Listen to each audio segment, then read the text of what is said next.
미래를 예견하는 사람들이 때로 아주 암울한 그런 비관적인 전망을 내놓는 경우가 많습니다.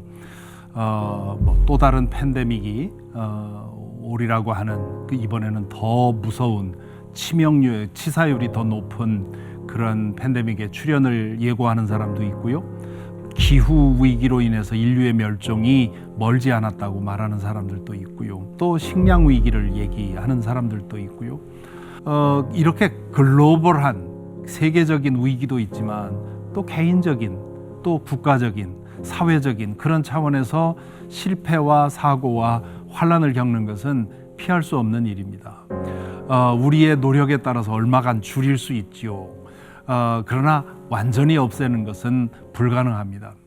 이런 것들을 줄이는 노력과 함께 이런 것들이 왔을 때 우리 자신을 준비시키는 그런 노력이 필요한데, 그래서 준비할 것이 참 많이 있는데 그 중에 가장 근본적인 것이 있는데요. 그것은 어려움을 당해내는 삶의 태도입니다.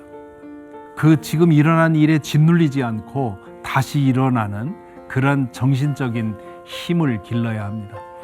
용수철처럼 혹은 탄력 좋은 고무줄처럼 혹은 요즘엔 거의 보지 못합니다마는 오뚜기 인형처럼 쓰러지면 다시 원래의 상태로 바운스 백하는 그런 정신적인 힘이 있어야 하죠. 그것을 영어로 resilience라 그렇게 부르는데요. resilience가 영어권 학계에서 이미 학문적인 용어가 되어 있습니다. 이 resilience를 회복 탄력성이라는 말로 사용하자 하면서 지금 전반적으로 이 회복 탄력성이라는 그런 번역어가 자리를 잡는 것 같습니다. 이 탄력성이라는 단어는 resilience가 가진 그 의미를 제대로 담아내지 못합니다. 영어 사전은 resilience를 이렇게 정의해 놓았습니다. Resilience means knowing how to cope in spite of setbacks or barriers or limited resources. resilience는 실패나 장애나 제한된 조건에서 어떻게 대응할지를 아는 것이다. 이렇게 번역할 수 있겠죠. resilience는 역경을 만나서 포기하지 않고 그것을 대면해서 뚫고 나가는 그런 정신 자세를 의미합니다. 얼른 보면 강인함으로 번역하면 좋을 것 같은데요. 그러나 그 안에는 유연함도 포함되어 있습니다. 상황에 따라서 달리 대응할 줄 아는 그런 지혜도 필요하죠. 물러설 줄 알아야 하고요. 깨어질 줄도 알아야 하고요. 비켜 서 있을 줄도 알아야 합니다. 그러면서 결국 원래의 상태로 회복하는 힘, 그것이 resilience, 회복 탄력성 이렇게 얘기를 하죠. 제가 자주 듣는 영상 중에 하나가 TED Talk, TED Talk이라 그렇게 얘기도 하죠. 우리나라 말로도 요즘 이 강연이 번역이 돼 있어서 유익하게 사용할 수 있는데, 다양한 분야의 전문가들이 15분 내외의 강연을 하는데 우리나라에서 하는 세바시 세상을 바꾸는 시간이라고 하는 같은 그런 컨셉을 가진 교육 컨텐츠입니다. 얼마 전에 이 TED 터크를 들으면서 제 마음속에 아주 크게 감명받은 스토리가 있습니다. 이 호주에서 활동하고 있는 루시 혼이라고 하는 심리학자의 이야기입니다. 그는 이 강의에서 자신이 겪은 자신의 이야기를 한 토막을 나누는데요. 그는 호주 출신의 여성학자로서 미국에 가서 미국 명문대학인 유펜에서 resilience에 대해서 연구합니다. 그는 연구팀의 일원으로 100명이 넘는 미국 병사들을 대상으로 해서 인터뷰를 해가면서 정신적으로 육체적으로 강인한 사람들이 어떤 특징이 있는지를 연구하게 됩니다. 그래서 석사학위를 마치고 다시 호주로 돌아와서 박사과정을 하면서 루시는 갑작스럽게 닥친 어려움을 이겨내는 그런 문제에 대해서 일가견을 가지고 있다고 생각을 하고 이제 그 커리어를 확장해 가고 있었습니다. 그 자신이 연구하는 분야에서 권위자로 성장하고 있던 2014년 그에게 큰 일이 일어납니다. 혼 박사는 친구네 가정 2가정과 함께 피크닉을 떠납니다. 당시 12살이었던 딸아이는 단짝 친구의 엄마가 운전하는 차에 올라타지요. 3가족은 각각 차를 운전하여 목적지로 향했는데 그중 한 자동차가 정지 신호를 무시하고 돌진하는 차와 충돌합니다. 그 차에 혼 박사의 딸아이가 타고 있었고요. 딸과 그 친구 가족 셋은 그 자리에서 생명을 잃습니다. 한순간에 혼 박사는 인생의 가장 깊고 어두운 골짜기로 내던져집니다. 사고를 당한 후에 그는 한동안 연구한 바를 통해서 자신이 어떤 길을 가게 될지를 알 수 있었지요. 그는 남편과의 불화 끝에 헤어질 것이고 2 사람은 정신질환을 앓게 될 것이고 다시는 정상적인 생활인으로 회복되지 못할 것이 분명해 보였습니다. 그동안 연구하면서 그런 케이스를 너무나 많이 봤기 때문이지요. 그가 연구 대상으로 삼은 사람들이 대부분 그런 경로를 겪었습니다. 그때 혼 박사는 그동안 자신이 배워 익힌 이론들이 자신에게는 아무런 도움이 되지 않는다는 것을 발견을 합니다. 연구하는 동안에 모아놓은 자료들도 눈에 들어오질 않았습니다. 그 깊은 혼란과 고통과 상실의 아픔을 헤쳐나가 다시 평온한 일상을 되찾고 싶었습니다. 어떻게 하면 될까? 그 깊은 나락에서 헤매던 이 혼 박사는 그렇다면 이 역경을 당해서 깨어지지 않고 오히려 그 상황에서 다시 회복된 사람들에게는 어떤 공통점이 있는지를 다시 연구하기 시작합니다. 이제야 비로소 제대로 연구한 거죠. 왜냐하면 이 연구는 자신이 무슨 학계에서 인정받기 위한 그런 연구가 아니라 바로 자기 자신을 위한 연구였기 때문입니다. 이 연구를 통해서 혼 박사는 그 사람들이 공유하고 있던 3가지의 중요한 특징을 찾아냅니다. 그러면서 이 강연의 제목이 회복 탄력성이 강한 사람들의 3가지 비결이라고 하는 것인데요. 이 강의를 통해서 혼 박사는 이 3가지의 비결을 발견하고 그것을 자기 자신에게 적용함으로써 그 깊은 터널로부터 벗어날 수 있었다. 그렇게 얘기를 합니다. 첫째는 그 사람들, 바운스백한 사람들, 고난 속에서 완전히 삶이 무너졌다가 다시 회복한 사람들은 고난이 인생의 한 부분이라는 사실을 인정했다는 것입니다. 어려운 일이 닥쳐올 때 자신만 불행해서 불운해서 그런 상황에 빠진 것처럼 그런 희생자 의식, victim mentality에 빠지지 않았다는 거죠. 이 어지러운 세상에서, 깨어진 세상에서, 혼란스러운 세상에서 이런 일은 누구나 당할 수 있는 일이고 나도 예외일 수 없다는 사실을 인정했기 때문이죠. 이걸 인정하고 나면 어려움 중에 빠진 사람들이 자주 제기하는 질문, Why me? 왜 나입니까? 왜 저 사람들 다 저렇게 잘 살고 있는데 왜 나만 이렇게 어려움 당합니까? 라고 하는 질문에서 벗어날 수 있습니다. 왜냐하면 이 현실을 제대로 인정한다면 Why not me? 내가 아닌 이유가 뭐냐? 나보다 더 큰 불행을 당한 사람들, 그 사람들은 나보다 더 나빠서 그런 게 아니란 말이죠. 나도 언제든지 이런 일을 당할 수 있다. 이건 내가 뭐 크게 불운하거나 재수에 온 붙어서 그런 것이 아니라 누구나 일어날 수 있는 일이 나한테도 일어났다고 하는 그런 엄연한 현실 인식을 했다는 겁니다. 오늘날 사람들이 빠져 있는 거대한 착각이 있습니다. 몸은 언제나 건강해야 하고 정신은 언제나 맑아야 하고 내가 시도하는 일은 언제나 잘 풀려야 하고 국가 경제는 계속 호황이어야 한다는 그런 착각이죠. 우리에게는 완벽한 삶을 누릴 자격이 있다고 생각합니다. 그러다 보니 어려움이 닥쳤을 때 당황하고 분노합니다. 견디질 못합니다. 너무나 낭만적인 세계관을 가지고 살았던 것이죠.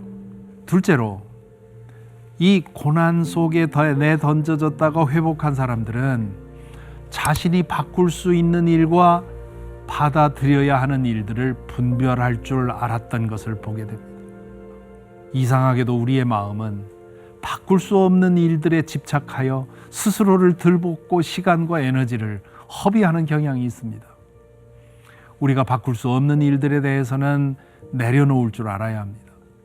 그리고는 지금의 상황에서 우리가 바꿀 수 있는 일은 없는지를 찾아보아야 합니다. 한 개인으로서 국가의 경제 상황을 바꿀 수는 없습니다. 하지만 집안에서 무엇을 어떻게 할지는 우리가 선택할 수 있고 또한 바꿀 수 있습니다. 온 가족이 집안에 머물러 사는 기간에 가족은 지옥을 경험할 수도 있고 천국을 경험할 수도 있습니다. 셋째로 그들은 이 고난 중에서 바운스백 한 사람들은 내가 지금 하는 일이 나에게 도움이 되는가 아니면 해가 되는가를 끊임없이 질문하고 해로운 일은 하지 않고 도움이 되는 일을 선택했다고 하는 거죠. 우리는 참 이성적으로 보입니다. 내가 무엇을 판단할 때 항상 이성으로만 생각하는 것 같지만 사실은 감정에 휘둘리는 존재입니다. 이성적인 판단보다 감성에 따라갈 때가 더 많습니다. 그렇기 때문에 때로 자신에게 해가 되는 일을 행하고 있는 자신을 발견하게 되는 거죠. 혼 박사는 이 사고를 낸 운전자를 고소할지 말지를 두고 많은 고민을 했다고 하죠. 그런데 오랜 고민 끝에 소송을 하지 않기로 정했다는 겁니다. 이거 아마 이런 비슷한 일 당해본 분들 다 기억하겠지만 쉬운 일이 아닙니다. 그 소송을 통해서 이기고 돈을 벌고 이거보다는 나의 이 억울함을 소송을 통해서 어떻게든 해소해 보고자 하는 그런 마음 때문이죠.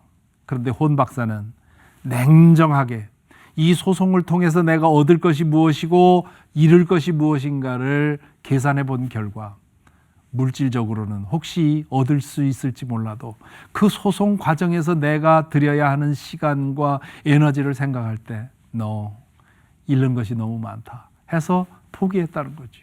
주변 사람들은 너 바보같이 왜 그걸 포기하느냐, 수백만 불 보상받을 수 있는 일을 왜 그렇게 하느냐 그랬지만 결국 포기했다는 겁니다.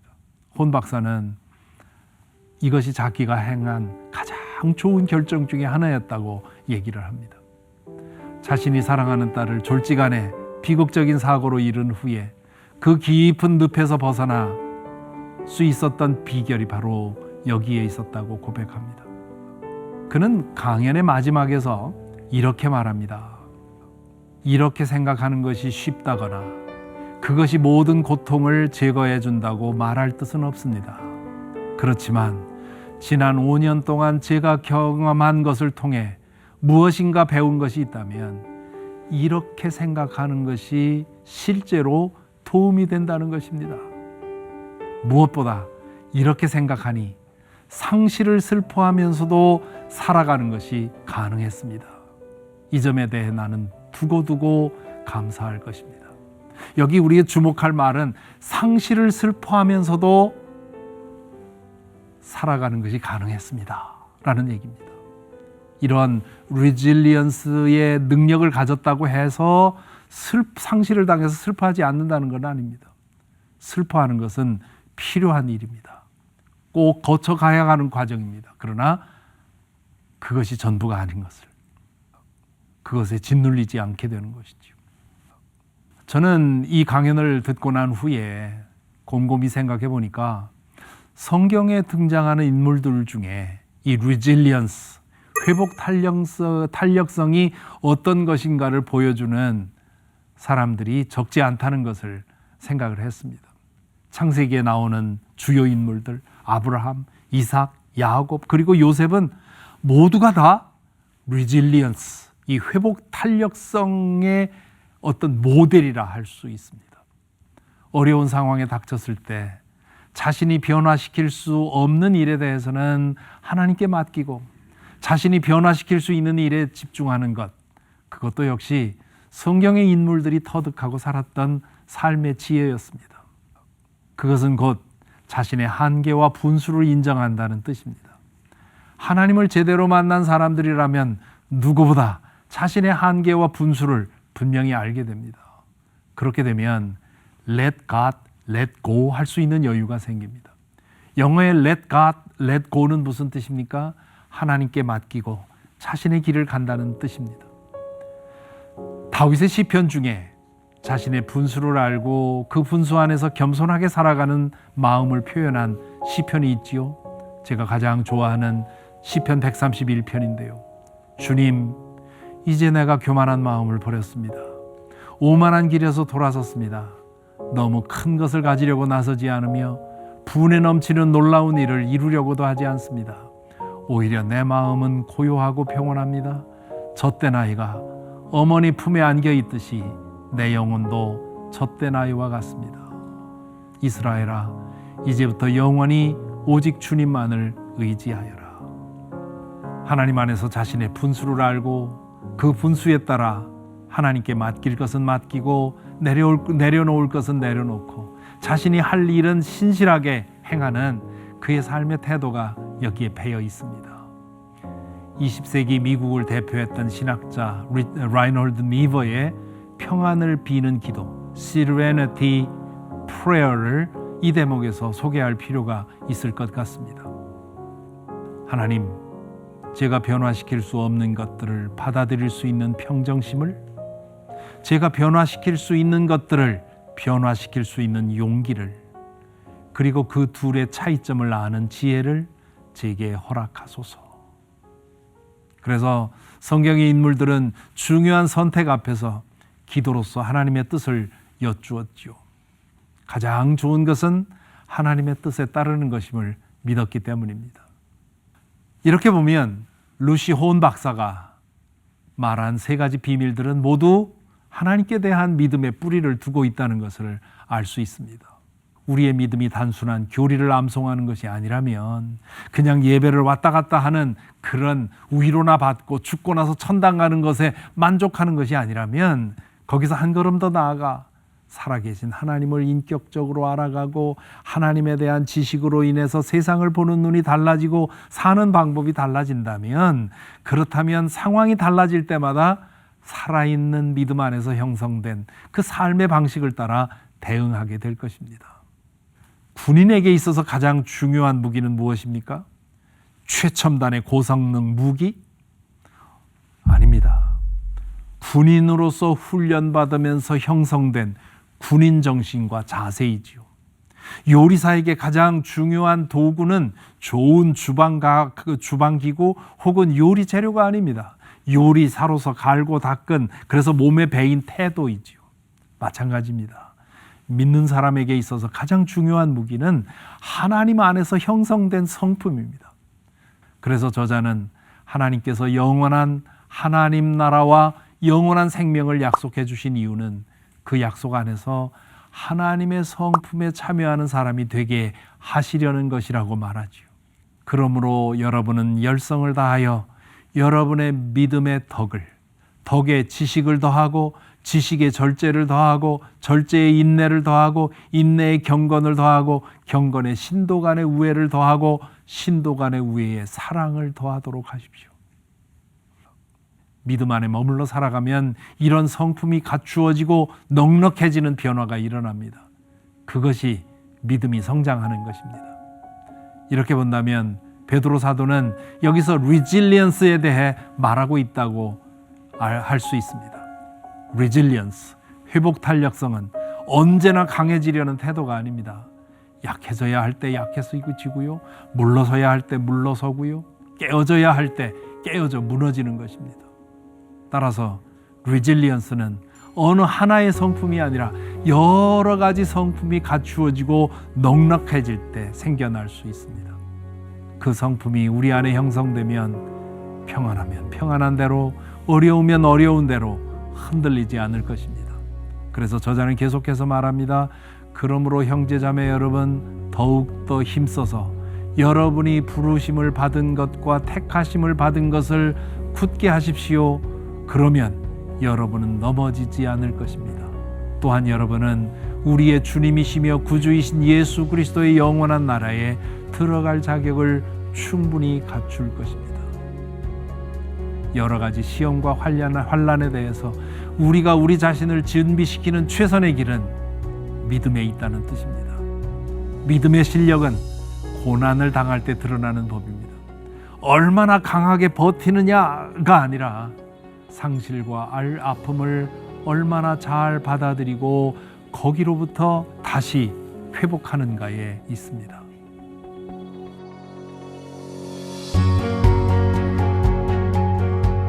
잘잘법은 여러분의 소중한 후원으로 제작됐습니다. 잘잘법의 정기 후원자가 되어주세요.